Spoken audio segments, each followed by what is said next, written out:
Hi, and welcome to today's webinar. We have a very special guest today, and I'm going to talk about him very shortly.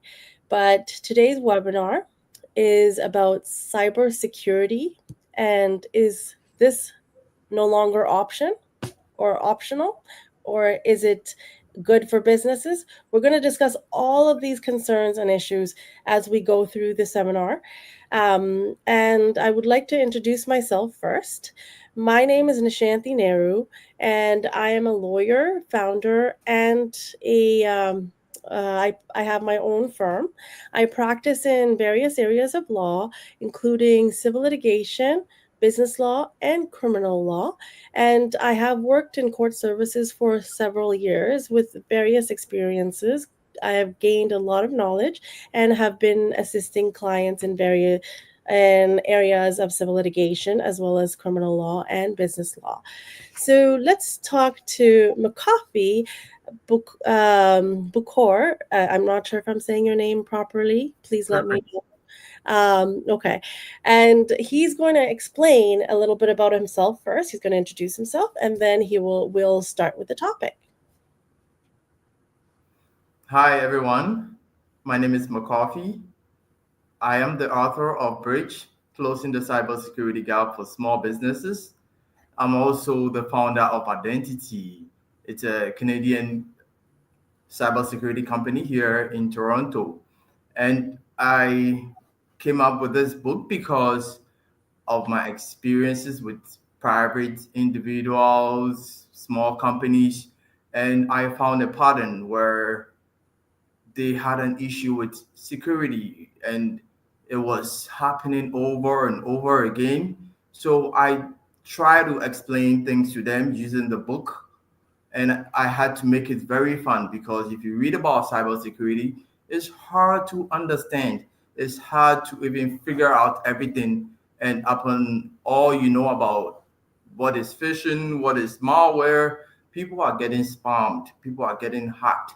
So I made it exciting using my experiences with African proverbs and my Canadian case studies that I've experienced. So these are real life cases, but it's not details. So we can work with that, and it's exciting. You when you read about the book, it feels like a storybook, but it's fun and you get it, and it shows a lot about repetitive things that you have to do to keep you safe.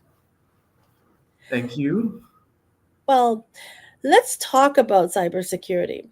Why is cybersecurity and why does cybersecurity matter to small businesses? How can we deal with these cybersecurity issues? Can we discuss this, Makafui?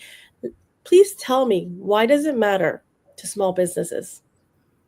Small businesses are now the new big thing. Like, small businesses are the backbone of Canada. Most of the businesses here in Canada are SMBs and individuals doing their own thing, managing a home, and also they are the biggest employers of Canadian citizens and Canada in general, because if you count the number of people who go through small businesses to big corporations, there are a lot. And these are the mom and pop businesses around that we see where they employ one or two people, but then they keep growing and they help the economy be better. So, and they have a issue with cybersecurity where they keep losing data, they keep losing identity. So the targeting them is a big thing to do because with them, we can be employed a lot. We can also get opportunities to learn real life experiences too. Not that we can get it in the big company, but then the smaller companies, the small businesses are the backbone of Canada, and we have to protect them. It's like But uh, what happens with cybersecurity issues with small businesses? Can you kind of elaborate on the issues that why the small businesses get attacked? Because they're less funded, they Mm-hmm. don't have enough money, and they don't have enough working capital. So they might have some small reserves, like financial reserves, to hire a lot of these expertise to secure them, Mm-hmm. and they don't have a lot of defenses with cybersecurity. So a lot of targeted businesses today are small businesses because they are the least expected. Now that you've actually mentioned that, so let's go to the common cyber threats that that small businesses actually incur. Let's talk about what the common threats are and how these threats come about. Can you explain a little bit more about these threats for me? I would start with ransomware, where a lot of companies are being held. Yeah, it's bad, but it's all about small issues like backing up of your data. If you're backing up these data, are the data on the in the cloud, or they are on a hard drive? And also, do you verify if the data is there? Even if the data is being copied, is it copied securely, or it's just being copied on the pen drive? So if you have your data backed up regularly and you encounter ransomware, you can easily get back to business, like recover quickly. And the most expensive thing that happened to small businesses are their reputation. Because if you get hacked, it's harder to get back into business, because financially you might survive, but your reputation might cost you a lot more. And lots of businesses are just starting up, building up with their reputation and everything. So if you lose that, it is the main call. Mm-hmm. Another thing is the phishing emails, where you have new employees where they are not well trained, or they are trained but not regularly, and they end up clicking on stuff on company devices. You end up clicking something and locking up the whole system. So phishing emails is a very essential part of the training onboarding procedures, where you have to consider how you're going to onboard employees, train them to these stages. Also, malware, they come through attached documents that are not checked regularly. So a lot of these things are repetitive things that you have to be doing. So I tell employees and companies that cybersecurity is not the product that you buy, it is the practice. It is something you do repetitively. Also, the insider threats can be an employee who is not happy, is leaving and teaming up with someone outside to do something harm to the company. So you have to find innovative ways of uh, training and also inciting employees to be aware of the cybersecurity, and then keep training them. That's amazing. Thank you so much for all of that information. Now let's try to understand. Let's go to the understanding of your vulnerabilities. How do we make sure that we can actually learn about our vulnerabilities and actually protect ourselves from those vulnerabilities? Because this is essential for all businesses, especially as a lawyer. I have these concerns as well. I'm pretty sure many people have these concerns because our documents and our clients are, we should have confidentiality. We want to protect these individuals' information. So what are the vulnerabilities that we should be protecting, and how can we protect them? This is an interesting question, because vulnerability starts with basic things like weak passwords, where a lot of employees are doing the 1 2 3 passwords, Oh and wow. sometimes they Yeah. reverse and do the 8 9 10, things like that. And we have to find innovative ways of creating great password. I use the concept of the twinkle twinkle little stars, and we change the T to a plus, the A to an at sign, and then the I to the number one, and keep the spaces in between. What about So the Google passwords? The Google passwords, they are good Mm, because I've seen the other side of it where people were keeping their password in notebooks. And then they left their password in a purse and folded papers. And if you have a pet or a little one at home and you get hold of that, that you are in got big danger. Yeah. So we have to also find innovative ways of storing the password, even if they are in a notebook. Are they in a safe, or they are in a locker, or in a bag where it's safe? We have to also look at how we back up our documents. Even if we back up, we can go and keep verifying if the document is there. So availability matters. When okay. you're backing up, even if the data is being backed up, are you doing it in working environments or in an isolated area? If you can isolate these things so that your documents in transit will be safe. Also, the data that is stored are safe, either in a hard drive locked with the passwords. I know it's hard for seniors because for them they just want to get their things done. And So it's more yeah, simplistic, right? They want a simplistic life, so they don't want to have complications to remember they all of just the in numbers. and out. Yeah, exactly. So that makes sense. We want to back up our information. We want to make sure our passwords are not too simple and not too complicated so we forget, but make sure we save them in a particular order so that we have those backed up in case we forget or there is an issue. So these are things that we need to do. And so let's talk about the core cybersecurity principles. What are these core cybersecurity principles that we should make sure that we're always looking at whenever we're dealing with our electronic documentation, information, and any emails and other online platforms that we use? I would say cybersecurity is a repetitive task that you have to be doing. You managing small businesses or a home with a partner, you have to pull up the calendar and then schedule. If it's every 30 days or every 60 days, you have to change your passwords. You have to be updating your documents where you're backing up your document, verify if they are there.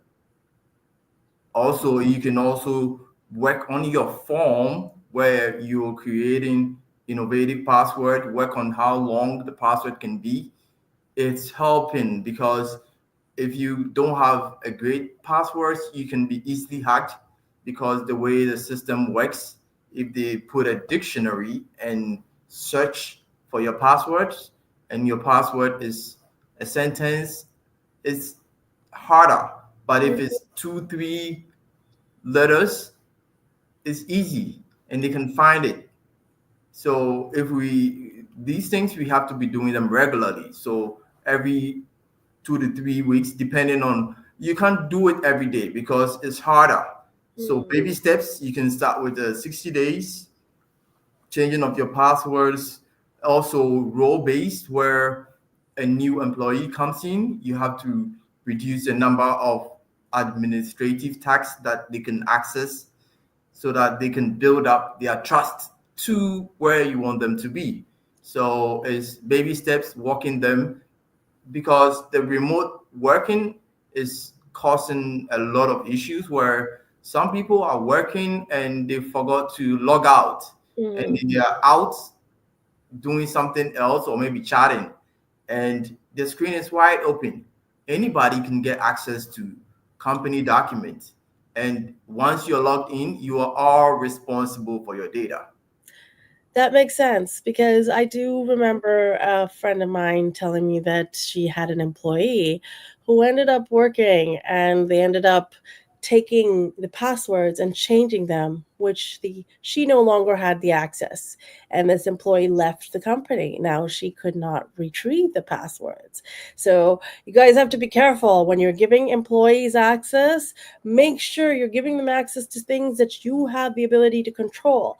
As much as we want to trust everybody, there's not everybody we can trust, right? We have It's true. you have to learn to Sometimes you can also reduce the number of minutes or hours where they can be logged in. Mhm. When they are away, it can time out, so they'll have to log in again. So also you can use that to check if the person is really working. No HR. Yeah. Especially for small businesses, right? We don't have that luxury of being able to hire so many staff members or being able to have other people manage the staff members. We have to manage everything. So this is where we have to know how to train ourselves to schedule things in to make sure we put these in our calendars and be able to set up these extra security measures. So let's talk about how we could afford cybersecurity tools that would allow us to be able to protect ourselves. So, can you tell me a little bit more about these cybersecurity measures that we can do? So I believe in layers of securities. So if you have text message, phone call, or an email notification before you can log in, it's best, because if you are impersonated and someone is trying to log in, the person might try this and then they need your phone number. So, and also as we are on the phone call, if we can reduce the number of information that we give out, because you call someone and the first thing you hear is, oh, I am 𝘄𝗲𝗍𝗶. If you can't get me, email me on 𝘄𝗲𝗍𝗶@gmail. Everything is gone. So if you can paste the information that I'm not by the phone now, if you can leave a message, that's simple. Instead of giving all your information out, the firewalls are great. Antivirus is perfect. Cloud storage is amazing, but you have to strengthen your passwords, because when they get in there with, it doesn't matter if you store the data outside, it has to be encrypted. Mm-hmm. So layers of security is best. Instead of using one tool, use 2 or 3 medium of storing your data and helping the company secure the data. So, like two-factor authentications, where you use your phone as a second method, or you use your email account as a second method to make sure the passwords are going to that, or numbers are like they generate a certain number of numbers so that you can get it from that and put it into your system to go in. Is that what you're referring to? Because that's what I have on most of my systems, but Yeah, that's it. If you can do that, and also checking regularly who has right, who is not using their security measures, you can audit and then do a lot of things. Because if you don't check in, what if the antiviruses are not working? Some employees or consultants can disable it. yeah. So if you can disable that button where they can click on disable, so that it can be running, because sometimes they want to go to a certain website that is not allowed. Company policy is important. We have to emphasize on these things, that you cannot do this. If you send this, we'll send you an alert. That That makes sense. And like it depends on the software you're using too, right? Like, I mean, what if you're using a Mac-based system compared to Microsoft Office? So would that make a difference in the security levels, or would you want to have the same security levels on both? it all the same tools that we use in and out, because if you have a Mac, you still have a cloud storage. Hmm. You still have a firewall, but maybe named differently. You Okay. still have the MFA, the multi-factor It's still the same. It's just an individual effort to activate it. Okay. That sounds perfect. Now let's talk about passwords and access management. We have already touched on this, but if we I can like go this topic I guess you do. Can you elaborate why you like this topic? because a lot of people are making the excuses that they have a great notebook, they have a great paper, they can store their passwords, and they have a system of generating the same passwords for every device everywhere. And Okay. sometimes when we buy these Internet of Things, the IoT devices, like you have your Roomba or any devices that you have at home, they come with a default password. So if you don't change them, when someone gets into your system at home, they can control those devices. Imagine you are not at home and some of these devices that you have at home have cameras and they can see a lot of things you Oh, don't think they can see. oh, It's amazing how we underestimate what these devices can do and the security that we have to take into consideration. Because if we work on the form of passwords, we can generate a lot of innovative passwords and use the password managers to store them so that we can protect our data, especially the banking information and other essential apps. that sounds amazing, and that's a good thing to know because obviously a lot of us don't realize how much technology has influenced our home devices as much as our work devices, and we start using things and we leave the product thinking, oh, it's just our home device, we're not going to worry about it, but guess what? Someone can still hack it, right? Any kind of electronic device can be hacked as long as there's a way to hack it. So those are things that we all have to consider. And but how about work wise? How about training your team? How would we train our team to make sure to protect our security systems and our documents and any other applications that we use? I experienced something with an intern where when she came in, I said, "You have to do this training." And then she said, "No, I came to do designs and why am I studying about cybersecurity?" And I said, "This is mandatory. This is company policy. You have to do this or no intern." So we have to find innovative ways onboarding a client, onboarding a new employee to let them train on cybersecurity so they can be aware from the day one. Also, I encourage leaders, managers to take initiative as they take the training. They come back and then tell them what they've learned and re-educate them. So it is very important you train your team, and it has to be regularly. If there is an issue that comes up, an attempt that almost happened or not, find innovative way of going back to making it a case and training all of them again. So find innovative ways, making it repetitive. You have to also report when you have a threat. So these are also innovative ways you have to find within your company policies or structure to make sure you train your employees regularly. Even when they are leaving, the exit strategy, you can chip in there a line or two so they can get So, trained.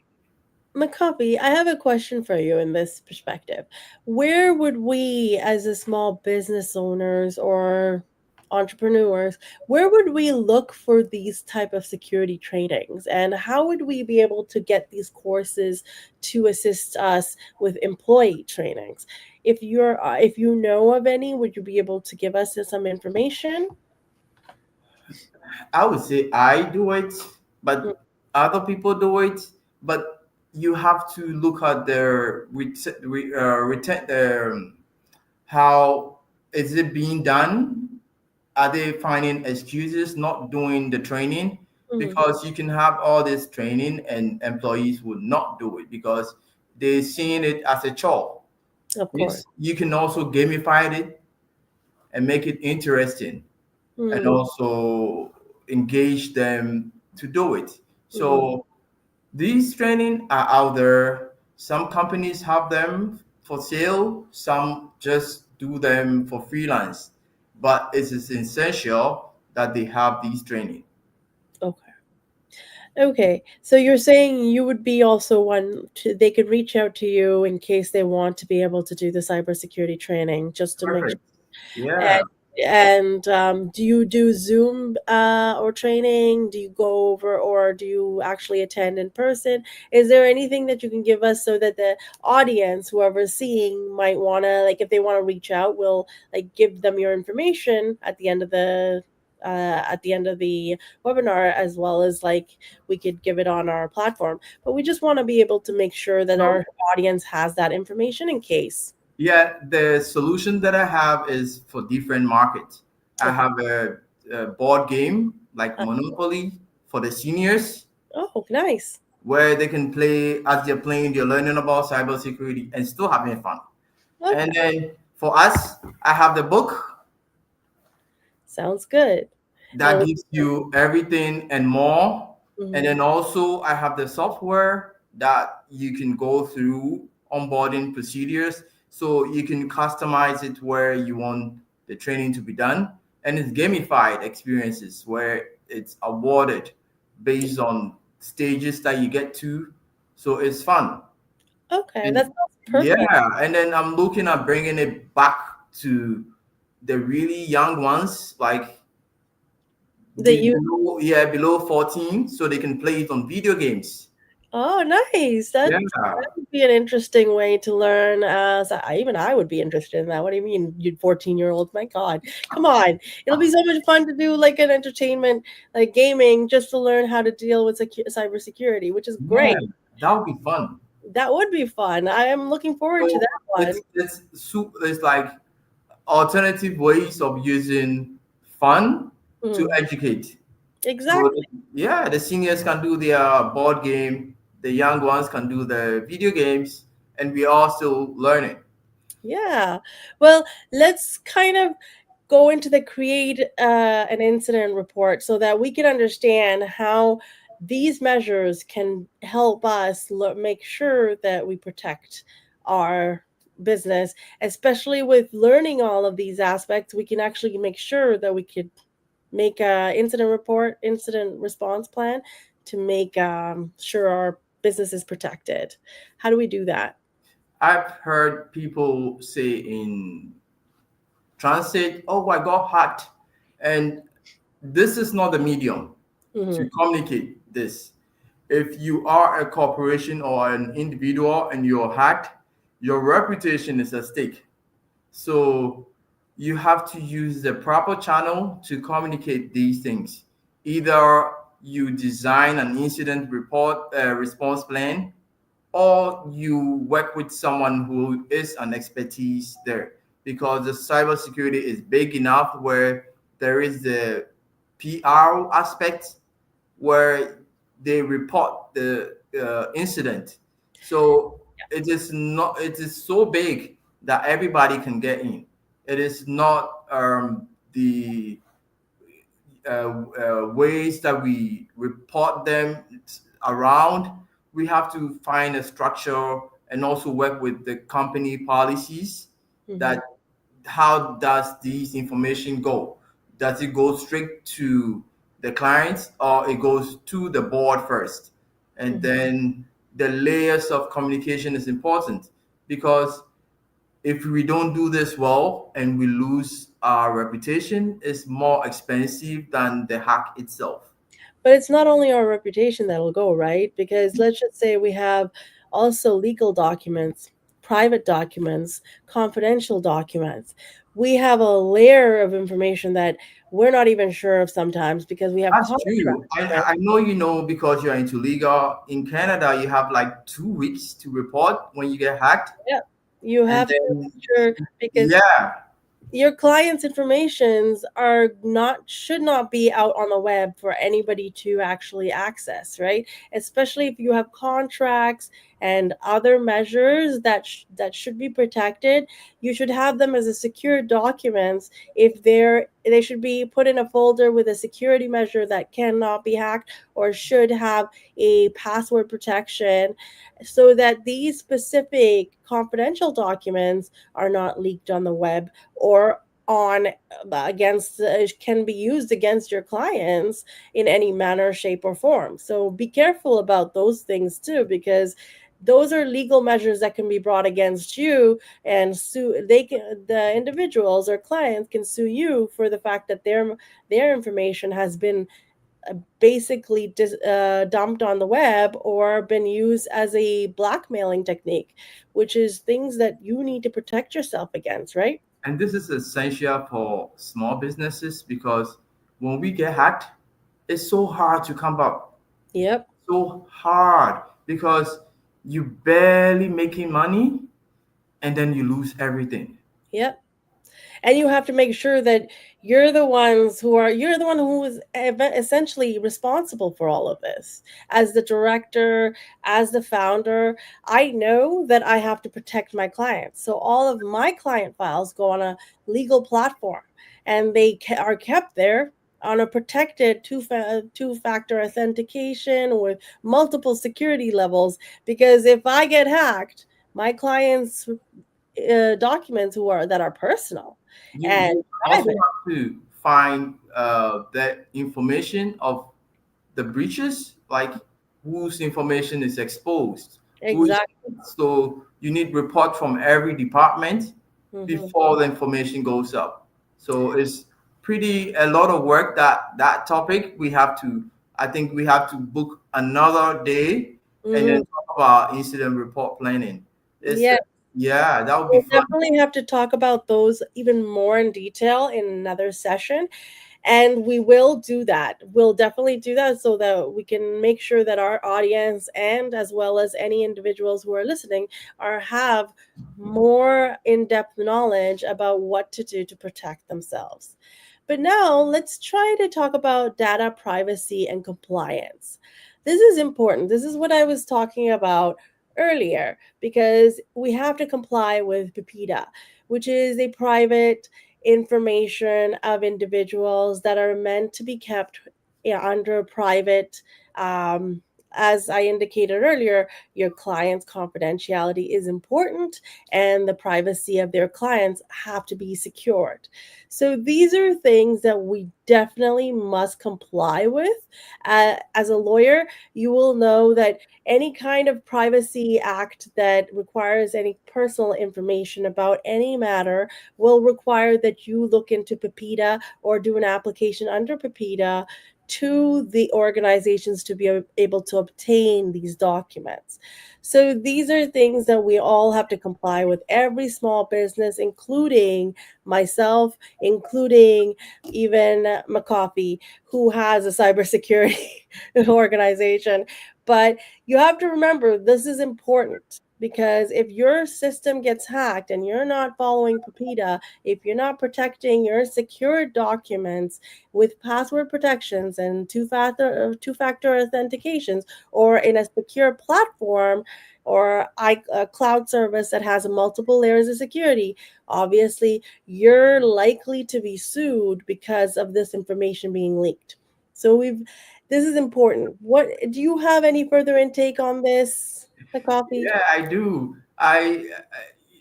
When we go to the hospital and we are telling the doctor how our health information is, we give too much information. We Mm-hmm. are telling them about personal daily activities, and if the hospital get hacked, your personal information goes with it. Mm-hmm. So it's very essential that on our part we know how much information that we are giving out.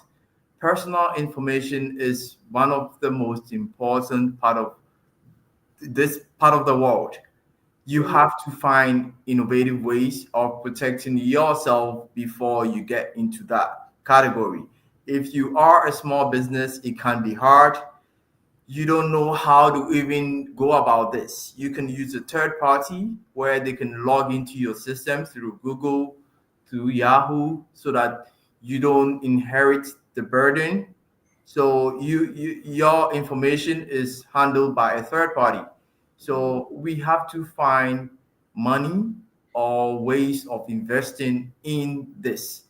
We also all have to keep exactly what we need, not too much, because sometimes getting all this information when we get hacked is hard to recover. Because how do you explain to your client that you have their details taken away? So if you can use third-party applications where even for payments, credit card, they can step in and take the details for you.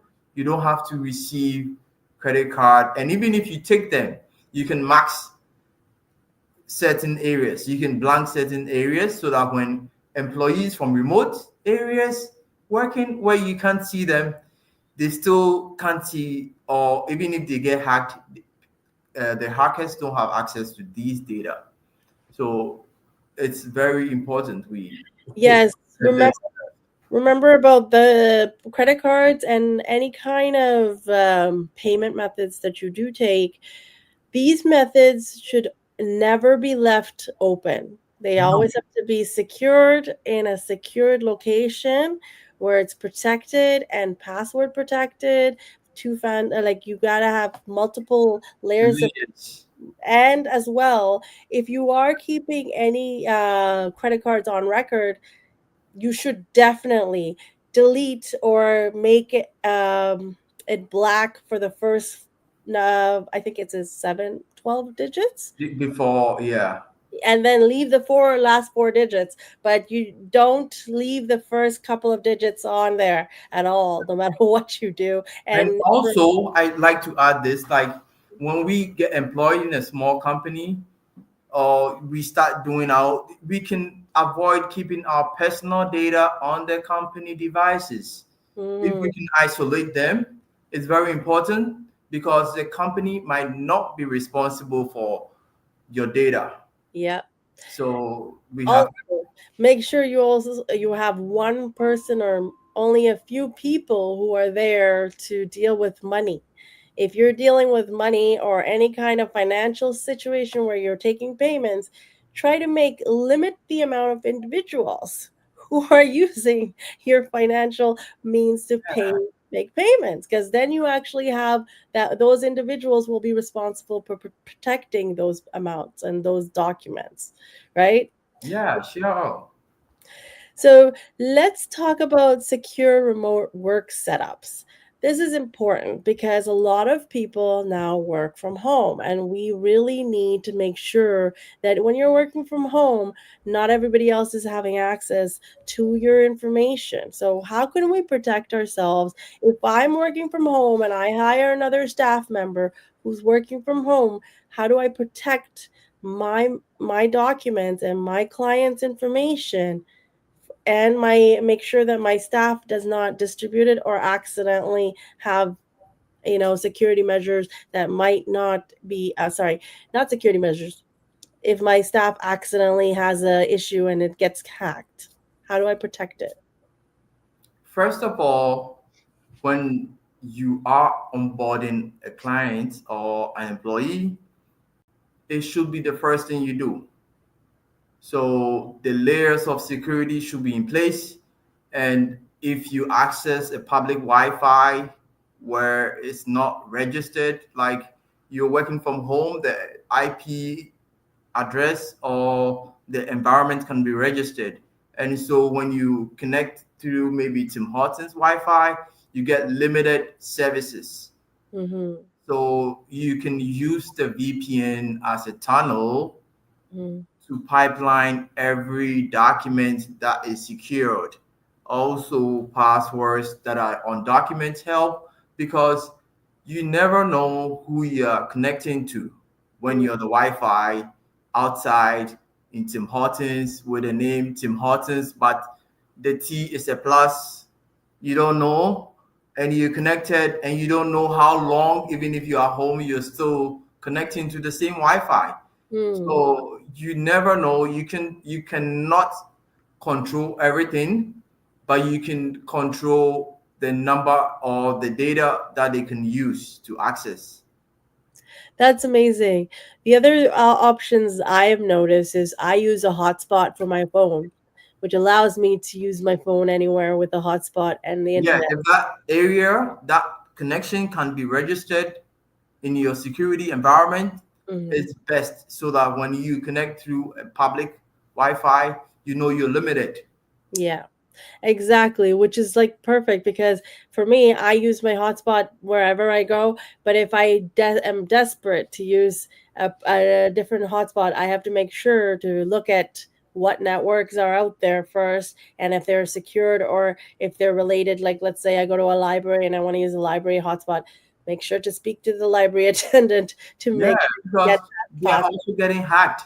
Yep. So if you go and you expose your data, you are putting your company at risk. Mm-hmm. And sometimes we think this doesn't affect me because it's someone else. But if you are hacked and I'm working with you, I will be exposed. So we have to protect each other in very innovative ways. Mm-hmm. That's amazing. That's actually very important because we all go outside and we all work in different locations because we don't want to stay home, obviously. But we have to make sure wherever we go, our computer, our internet is secured. If you feel that you want to protect yourself more, buy a separate internet. What do they call them? Dongle, Yes, a those dongles. Wi-Fi modem. Exactly. So buy one of those if you want to really protect your information so that your information doesn't get hacked and nobody has access to it and you can password protect it. So those are important key factors to consider when you're dealing with security when you're outside of the home. What else can we let's talk about when to get help. How should we know when to get help? I think the habits will solve this because if we do it repetitively, we will initially start paying for it and then learn and start paying less for it. Because if you don't reach out for help, that is really bad. Mhm. So from the beginning, we can start reaching out for support. That how do we safeguard or protect your data? You also have to ensure your company, your Mhm. legal reporting is important. The way you do it, the way you audit your company, are you getting the data done? Is it backed up? Is it even available when you back up? So it's the repetitive tasks that you do that makes this fun, that Yeah. makes it safe. You're correct because sometimes I think my Google Drive is constantly uploading all the documents, and I go and look in. I'm like, "Where's my documents? I can't find it." And then I realize it hasn't really updated anything, and I have to really just keep installing and uploading these documents on my own and continue doing that. So make sure that you are backing up all of your data because Then sometimes, checking that the data is available. yes, exactly. That happens a lot, like you think it's Because up to it. people back up and delete the file. Will it? It'll delete the file afterwards? Yeah, and then it's all gone. Oh, I didn't know that. See, there's another thing to actually know that Google deletes your data if you No, if not after. Google, but like individuals. Oh, individuals, they Yeah, actually they want to back up delete. and then delete the data. They said, okay. Oh, And then that. you lose both. Well, this is why I have redundant systems. I have two different cloud networks that actually update on its own, which is great. But sometimes it's like a lot of work, right? You have to do that, but you still have to do it because That's otherwise, the responsibilities because now we are inheriting the things that were available for big companies. The yeah. servers. Now we have amazing Apple phones that can do exactly what those servers could do in few seconds. Yep, So we are responsible for a lot of securing it. exactly. Or else, you know what? then you can't complain about being hacked because you didn't make all the extra measures to make sure you're protected. But this kind of brings us to the recap. So, what are cyber essentials? Let's recap. Keep systems updated, limit the access that people have, make sure you back up your data. Sorry, if you can tell me. I can take it from here. Basically, cybersecurity is not the product, it is the practice. It's stuff that you do repetitively. So if you're backing up your data, if you're updating your files, your softwares, you have to do them repetitively. Bring up the calendar, pull up 30 days. You have to train your employees and they have to do it. It has to be mandatory. You have to also base your task on role basis, what role you play based on the permissions or the privileges that you have. You can also plan for incidents where you have a scenario where you can internally you test how secured you are. So you can pick someone random, like, can you get into my office without an invite, to test how you can get breached, because physical uh, access can be dangerous. Yeah. Yeah.